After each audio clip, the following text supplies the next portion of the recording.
Bonjour, Geek Festival. Super. J'espère que vous allez bien. Sorry, I'm switching to English. I hope you're all doing good. I just want to start by thanking the team of Geek Festival for inviting me tonight. No, not at all, today. I'm super happy to be here. I used to come here when I was a student a few years ago, let's say, so I'm super proud to be here tonight. So my name is not Amelia, but Aurélia. Aurélia de Azambuja. I am half French, half Peruvian. My dad was born in Lima, Peru, and my mom was born in Paris, and I grew up in Paris and other places. I am a senior designer now, but I started my career as an editorial designer in Paris, did a little detour through New York, and realized while working as an editorial designer that what I really wanted to do was to build worlds, visual worlds, let's say, and that books were a part of these worlds, but I wanted to build bigger worlds. So I applied to Base Design, an agency where I've been working for the past 7-ish years. Base has been around for the last 30 years, more or less, but for the ones who don't know, it's an international network of creative studios. We have offices in Brussels, New York, Geneva, Melbourne, and just opened a new one in Saigon. And we also have a digital base that handles all of our websites. But I think the easiest is just for me to show you the work we do.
Voilà.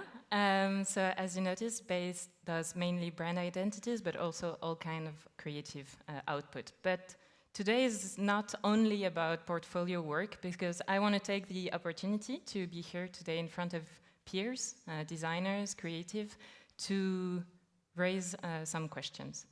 I'm going to start everything by telling you a bit of a story, let's say. So imagine the day is February 20th, 2023. We've been working for a few months on a campaign for a Dutch eyewear brand called Essent. So the campaign's for the release of their sunglasses range. And we had a very straightforward and simple idea for this campaign, which was to imagine, I know it's hard right now, but in like 8 months or something, the first day of spring, the sun is out, you're squinting your eyes because you haven't seen light in forever in Belgium, and you realize that you don't have your sunglasses. So we wanted to do a campaign without a product. The tagline was pretty simple: it's a good day. We had been organizing a photo shoot, we had been editing the images, we had done the casting, the image selection, etc.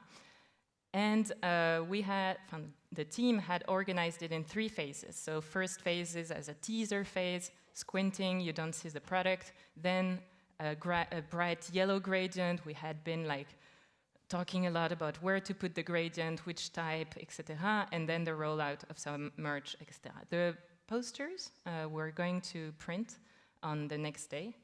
And all of a sudden, Russia invaded Ukraine.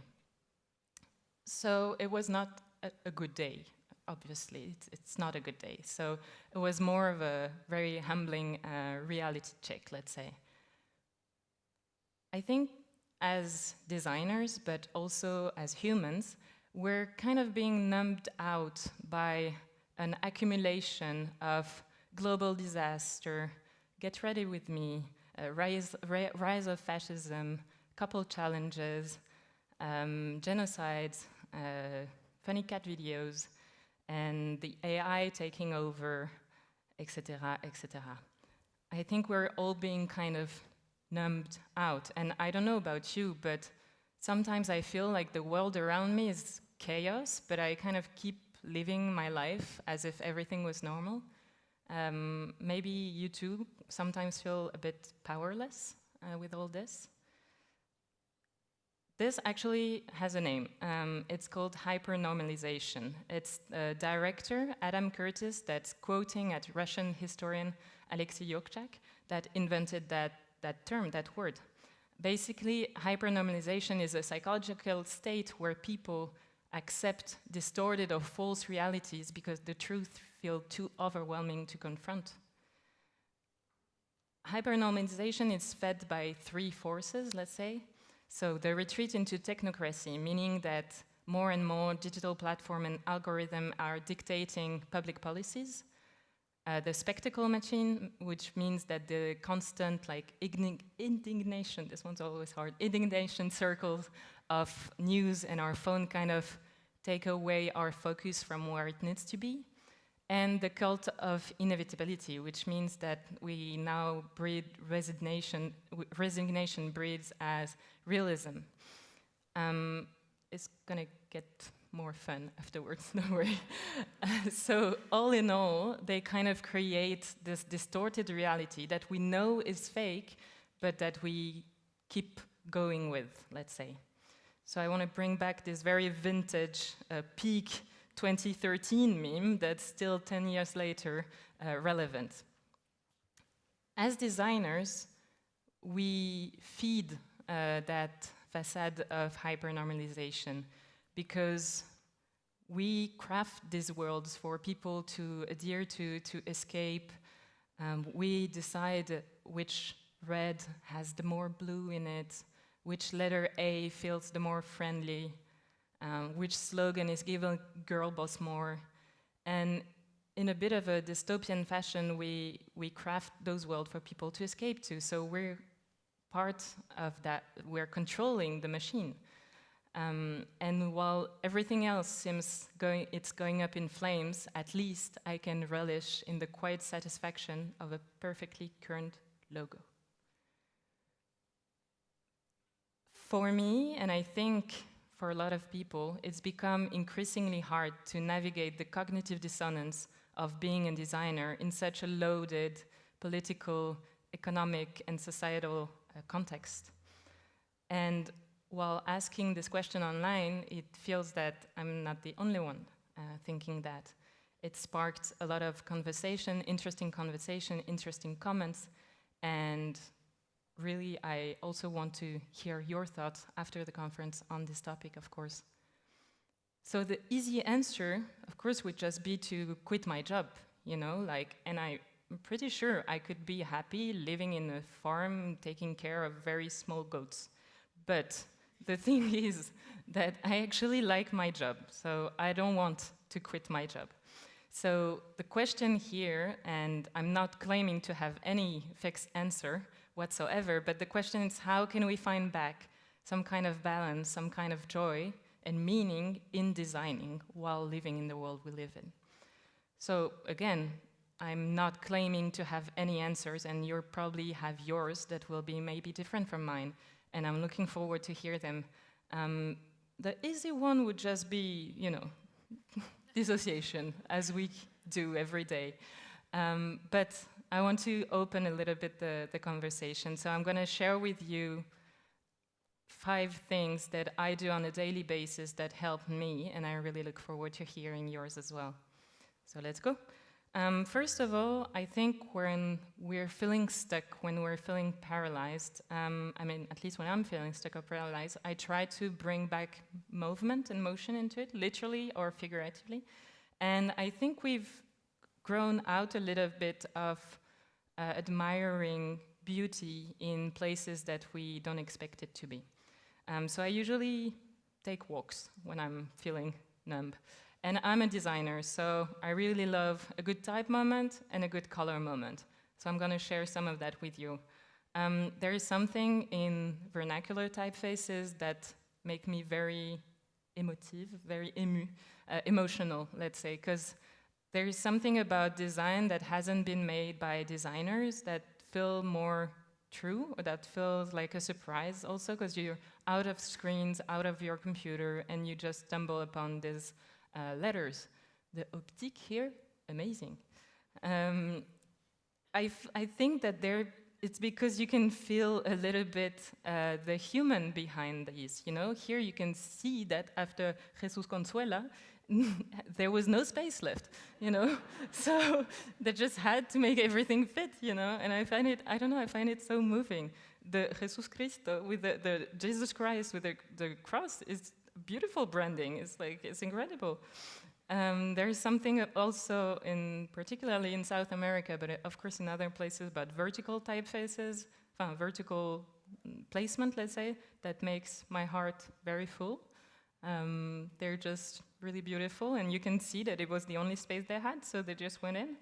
And it goes on, and I just love seeing type in the wild, let's say, and thinking about the people making those. These are glittery letters, so amazing. This typographic, I couldn't even do it. It's so good. And of course, the Italian letters, this R, look at it, incredible. The Botuni Profumi, we don't see where the store is, but the letters are here. And I think this one is about a pharmacy. Not sure.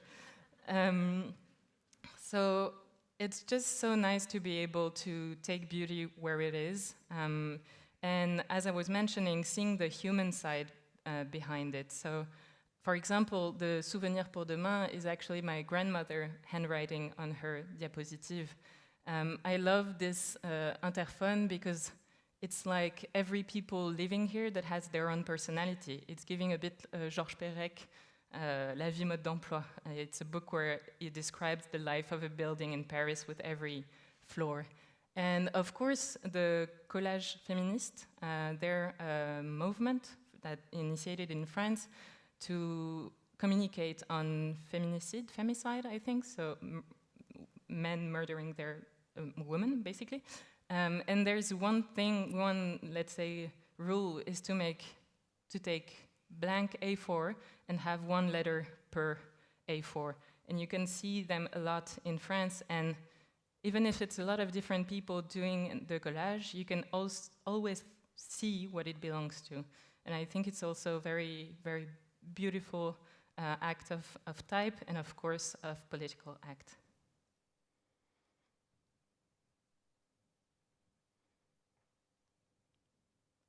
And of course, this glittery, turning 3D type, amazing, reserved to guide.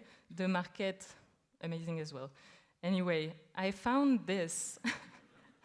So I guess there was something in me when I was a kid, because in 2002, that's how I wished my mom a good Mother's Day. So maybe there's something there. About type and about color, I just love random color combination, and I think it brings me a lot of joy, a lot of inspiration, and also a bit of breathing in the harsh world. It might be a tiny gesture, but I think they're always so interesting to see beauty anywhere it is, even on the Deleuze trek. Of course, South America is amazing for if you like color and if you like very bright color combination. It's really wonderful place. But also my iPhone charging Google Images with apparently very low network reception. That was also nice.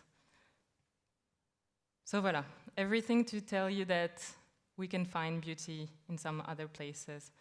My second point is, again, when we're feeling numb, when we're feeling paralyzed, I think, as I mentioned, putting movement, so literally by walking, but also by putting our mind to work. And I think before diving into anything else, of course, I really encourage you as human, as designer, to seek and share knowledge, to volunteer, to donate as much as possible, money, time, resources, to go to protests. I'm not saying that because I'm French, but kinda. It's in the blood, you know, you gotta go there. I think this helps to find back a balance a little bit. If the personal side is also looking for new ways to get a bit more engagé. Huh? At Base, we are working on one pro bono project per year. We've started doing that a couple of years ago, and I think it's really interesting initiative because anyone in the team can propose, let's say, a project, and then we collectively vote for the one that we think we would like to work with the most. 2 years ago, I think, I reached out to Le Refuge. Le Refuge, Het Opwijners, is a Belgian NGO that, Le Refuge means shelters. So it's an NGO that hosts and accompanies young LGBTQIA+ people that have been estranged from their home. So we were really, really happy and really proud to be working with them. They needed more visibility and a stronger brand identity because this was their previous logo, which is very cute but doesn't really, it's a mix of the Brussels logo, the 2 language, the flower, the home, and we thought that maybe they could benefit from a bit of a stronger branding presence, let's say. So we started by building Le Refuge. As you know, language in this country is something, but we put back the LGBTQIA+ sign in the name and in the logo because people were actually a bit confused about what Le Refuge did. And we used the LGBTQIA+ as a link between the 2 languages to build a very, you can see it here, very straightforward sign, very literal, but at the same time, that's what we like, one ID. We also were inspired by the colors of the Pride flag, and we translated those as gradients to evoke something a little bit more safe, a little bit more soft, let's say. We paired, in terms of graphic codes, we paired the gradients and the logo with a sans serif font to also bring forward the trustworthiness, professionalism of the association. These are very hard stories and very affected people that go to their to this NGO. So we didn't want to sound like a pride campaign, you know. We didn't want to sound like just a June kind of thing. So we worked a lot on finding that balance of hope and trustworthiness, let's say. And we worked with a sans serif font that has been designed by a collective called Bye Bye Binary, and it's what we call an inclusive font. So French is a very, very gendered language, and this collective is researching how to create new glyphs that can embrace the 2 genders of the French language, let's say. So to us, it felt very normal to use that font and to be as inclusive as possible with this design.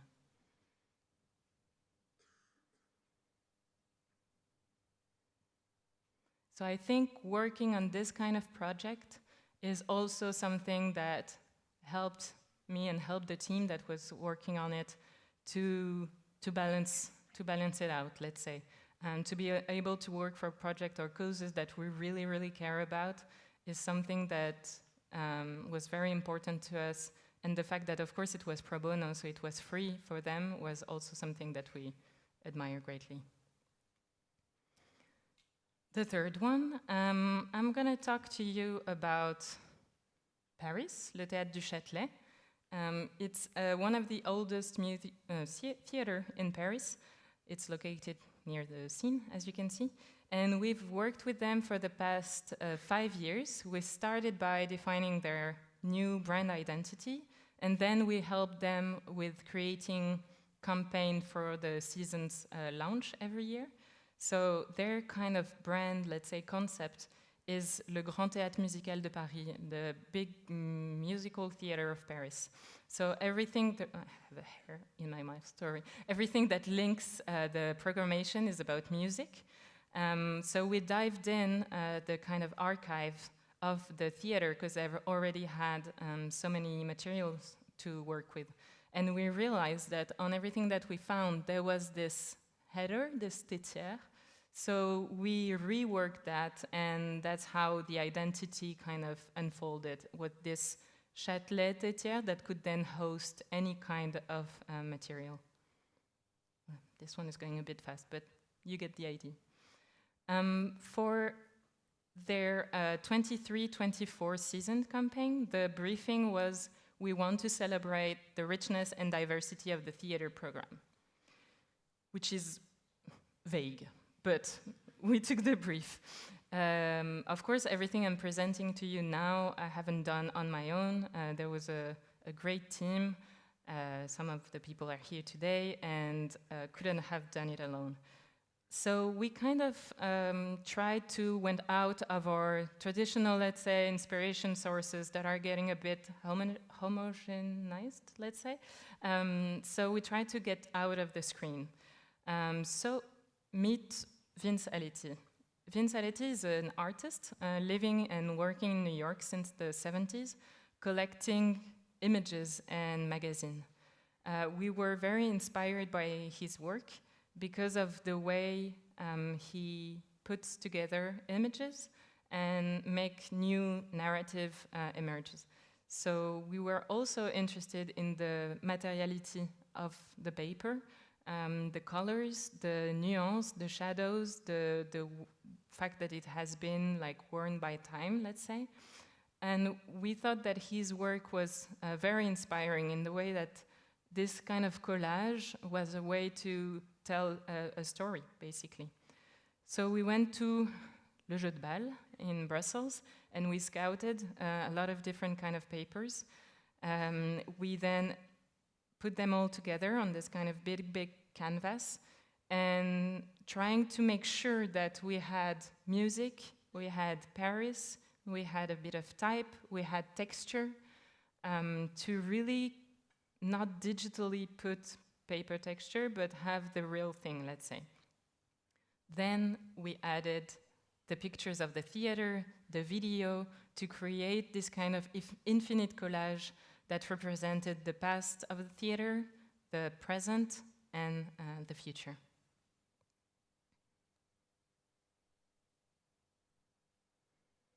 We were really interested as well to not have the images look too digital, to really look like they were integrated in this overall collage.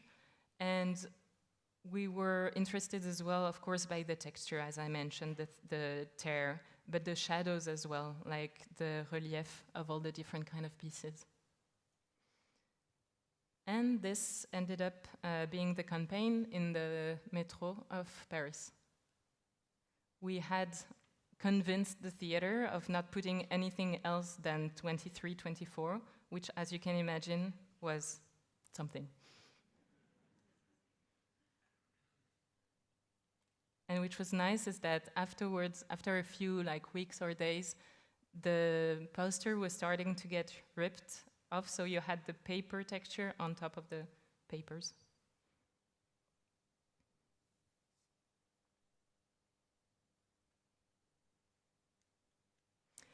All right, so my let's say, point, the fourth thing that helped me, as I can, is to try to seek joy. So I want to talk to you again about Le Théâtre du Châtelet for the next year that we worked with them. This was the brief. We want our audience to put their worries aside for the night, which is, again, big. And they wanted color, vibrancy, joy, some kind of energy, which was interesting for us because at base we usually try to anchor ourselves into strong conceptual ideas, and they're the starting point of everything that we work on. But here we tried to get a feeling, a sensation, rather than really a logical, let's say, idea.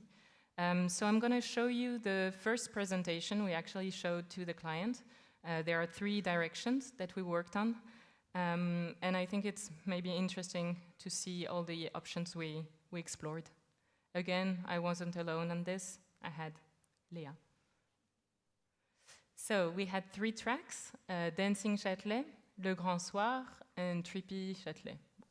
These names are not very good, but let's go. Dancing Châtelet was our very literal track. We said it's the most obvious, but we liked having an energy. We went to seek inspiration into old musical posters, Broadway. The theater wanted to be the kind of Broadway of Paris. So we wanted to push that a little bit. So in a very literal way, we made everything dance, everything move.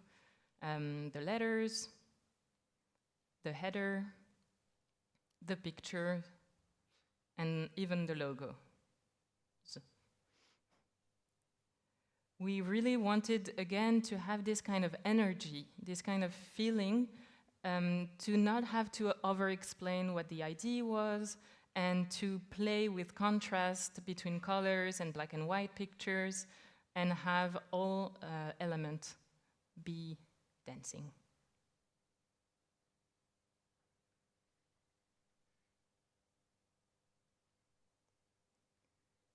Our second option was Le Grand Soir. We wanted an option that was inspired a little bit more in, that had a voice. You know, the previous option was very literal and said Châtelet and 24-25, but we wanted this one to have a little bit of a tone of voice. We were inspired by La Réclame, no? These kids that were yelling like, come to the theater, etc., etc. And also by this Colonne Maurice in Paris, so this urban object that is used to promote shows. And we thought it was really interesting the way all the type was going around on the Colonne Maurice. So we also tried a little bit to incorporate a new typeface and to really work on this kind of bandeau of lines, of colors. We worked on the tone of voice to be also about a feeling kind of thing. So plein feu, plein phare, tout un programme, Paris du grand, c'est tout le temps. So we wanted to kind of bring a rhythm visually, but also in tone in how we communicated. And then we wanted, of course, we're a graphic designer, to break the grid. So we had also kind of movement going on in the type. We wanted it to feel a little bit Broadway, a little bit Times Square as well. And we, of course, wanted it to be radical in the way that there wouldn't be any pictures of any show. We have to think in these cases how they work for the launch of the campaign, but also how they work afterward for each show, which is also always a bit complicated to really build a system that can sustain every possibility.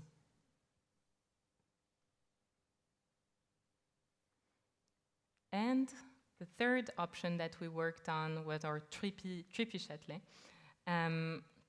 We were really inspired by, again, a bit more materiality, a bit more ink stain, paper texture, serigraphie, what's the name? Silk screen printing. And we were really inspired by the work of Sister Corita Kent, who's a nun, let's say, that used to work a lot in very bright colors and with silk screen printing as well.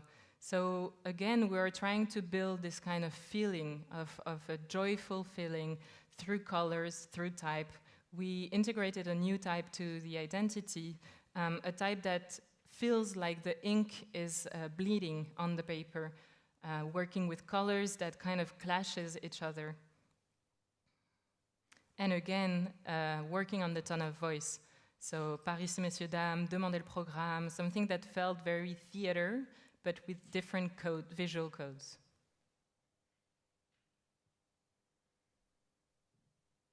We meant it to almost not say that it was a season opening. You know, the 24-25 is quite small, so it was really a way for us to push the colors and the tone of voice.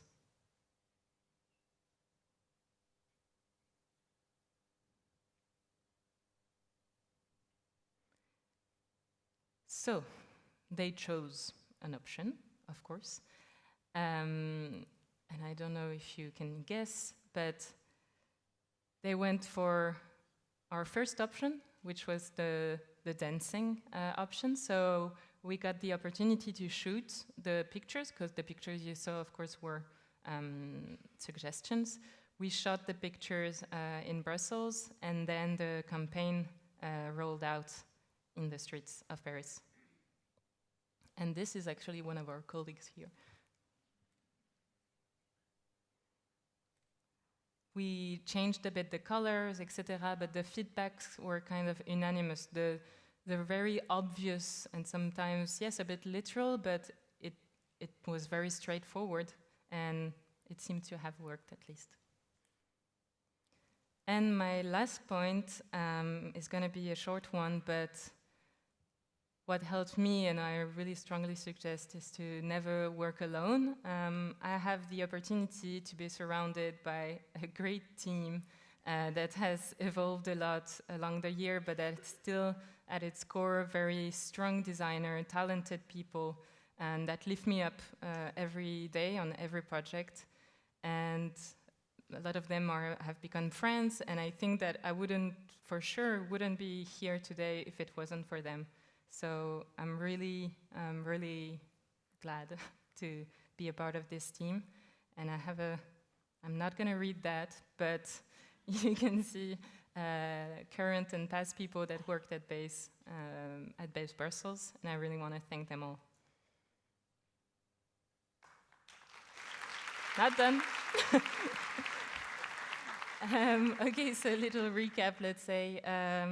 These are some things that help me, but I really encourage you to share your things, the things that help you. So seeking beauty in the mundane, taking action, going offline, getting out of screens, seeking joy, and never work alone. And I think I've shared a lot of individual things that I do, but there's also a broader question about what do we do collectively as designers, as artists, as creative. What answer can we bring to this kind of existential questions that I'm pretty sure a lot of you are sharing, or I hope a lot of you are sharing today with me. And I want to end by an image that I really love. It's Philippe Petit. He's a French funambulist, and he illegally drew a cable between the two towers of the World Trade Center in the 70s, and he just went without any security or whatsoever. And sometimes I feel that, well, being less dangerous, but that this is what we have to do as designers as well, is to find our balance and try to make it work. Merci beaucoup. Merci.